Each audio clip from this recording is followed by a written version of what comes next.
Have y'all seen what Lauryn Hill posted about D'Angelo as a tribute? No, seriously. Go read that post again slowly, because it's not just a tribute. If you ask a lot of people, they'll tell you that it sounds like a message. The kind of message that makes you stop and think, wait, is she trying to tell us something? Lauryn was talking about exploitation, manipulation, and intentionally designed chaos. Heavy words that don't just fall out of her mouth casually. And if that all sounds familiar, it's because when we talk about another legendary artist, Prince, we talk about the exact same things. So, was Lauryn hinting at the same system that Prince fought against? Did D'Angelo get caught up in that same machine, the one that celebrates talent but destroys the person behind it? Apparently, a lot of fans think so. So, let's break it down. When D'Angelo's family released the statement announcing his passing, they said he had died after a long and courageous battle with cancer. Later reports confirmed it was pancreatic cancer. He had been hospitalized for months and spent his final weeks in hospice care, but people who followed him closely noticed something in the months before his death. He had completely withdrawn from public life. While it was attributed to his declining health, fans couldn't ignore the feeling that something deeper might have been happening behind the scenes. That's where Lauryn Hill's tribute takes on another layer. It wasn't just mourning, it was a reflection, a coded lament about something much bigger. She wrote, "People need reflection. I regret not having more time with you. Your undeniable beauty and talent were not of this world. And a presence, not of this world, needs protection in a world that covets light and the anointing of God." She continued, "You, sir, moved us, stirred us, inspired, and even intimidated others to action with your genius. Thank you for being a beacon of light to a generation and beyond who had no remembrance of the legacy that preceded us." And then came the part that shook everyone. "It is my earnest prayer that you are in peace, far away from selfishness, fear, and controlling interests, far from greed, far from manipulation, far from exploitation, far from intentionally designed chaos, and that you, brother, are in peace, in bliss, and in eternal light." Now, read that again. Slowly. Those lines don't sound random, they sound pointed. It's almost like Lauryn wasn't just saying goodbye, she was exposing something. To many, it felt like she was mourning what the industry does to men like D'Angelo, the way it drains their spirit while demanding more, the way it manipulates and isolates them until they either break or disappear. That part about being far from greed, far from manipulation, far from exploitation, struck a chord, because it sounded like she was hinting that D'Angelo, just like Prince, had been caught in that same toxic system. And if you know D'Angelo's story, that theory doesn't seem far-fetched.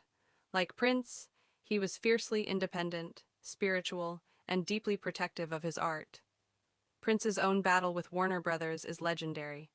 Once he realized that his label owned not only his music but also his name, he rebelled. He started appearing in public with the word slave written on his face.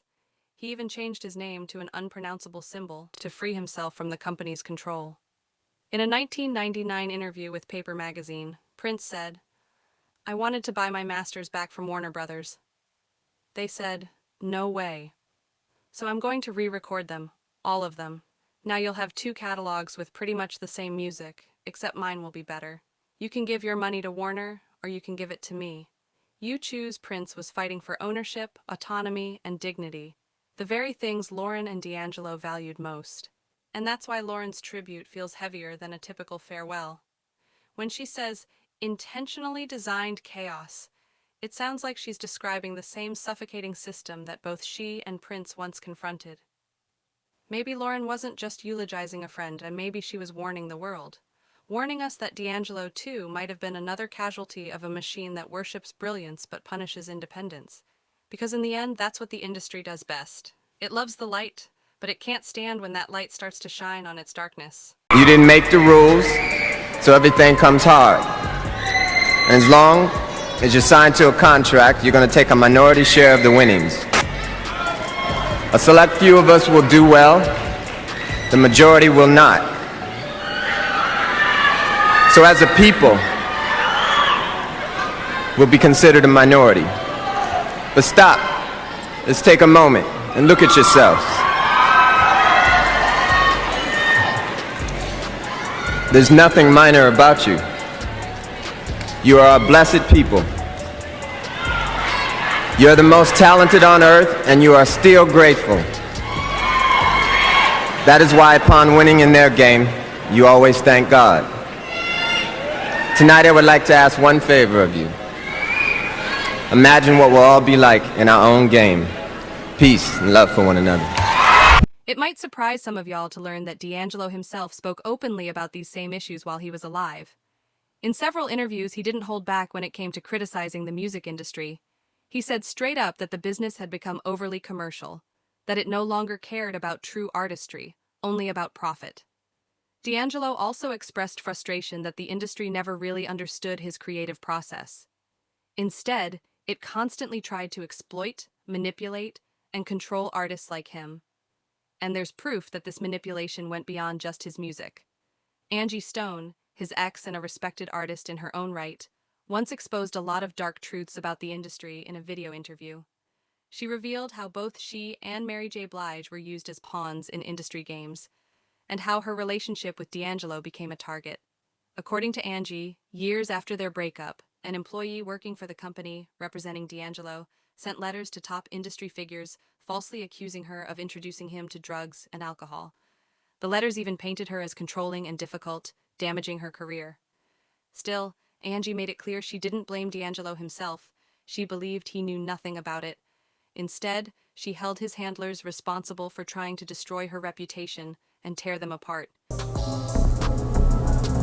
Let me know, and it's going on record to say that when the time comes, they will step up to the mic and let it be known that was their assignment, to destroy my credibility by way of making me look crazy in a relationship that was innocent and pure and real. As a matter of fact, it was so real and pure, you could tell by the nourishment of the music then was just...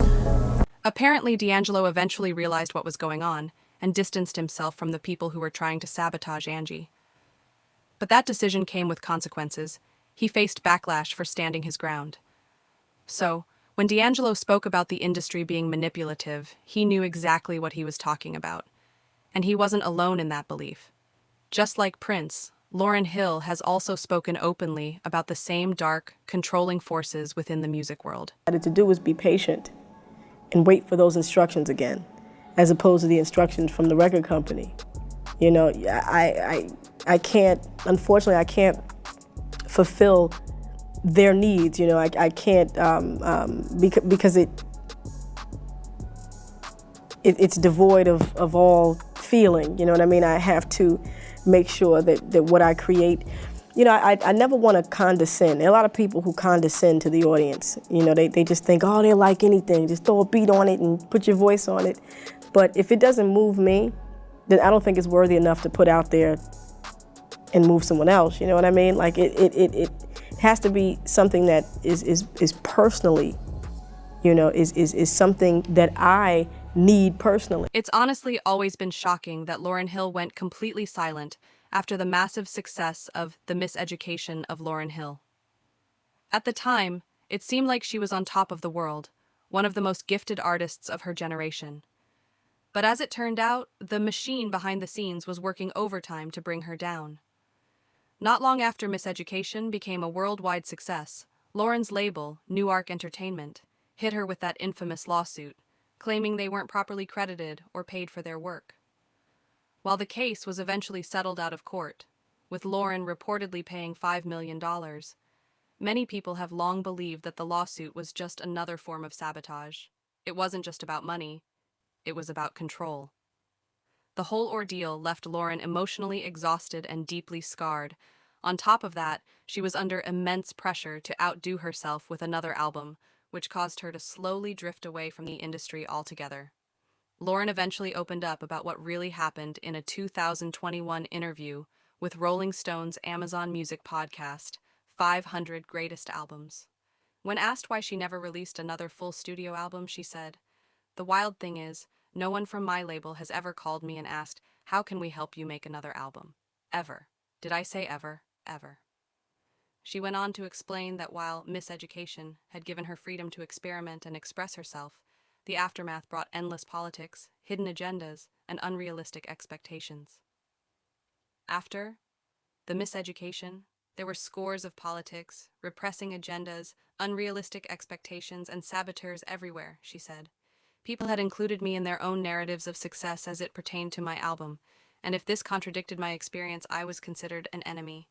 Lauryn also reflected on how fame itself had become toxic. In a 2009 interview with Essence, she admitted, "I don't think I ever handled celebrity.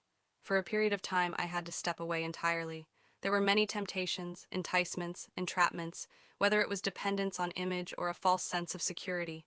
I had to step away when I realized that for the sake of the machine, I was being way too compromised." So, when Lauryn posted that emotional tribute to D'Angelo, filled with references to exploitation, manipulation, and intentionally designed chaos, maybe she wasn't just paying respect. Maybe she was sending a message. She could have been saying what many artists feel but are too afraid to say publicly, that every time a gifted black artist shines too brightly, the system that covets that light finds a way to dim it. And it makes you wonder, was D'Angelo worn down by the same controlling interests Lauryn talked about? Did his constant fight to protect his art come with a price the world never truly saw? Or even worse, did the machine that couldn't control him finally find a way to silence him? Because in Hollywood, as Lauryn knows too well, anything is possible.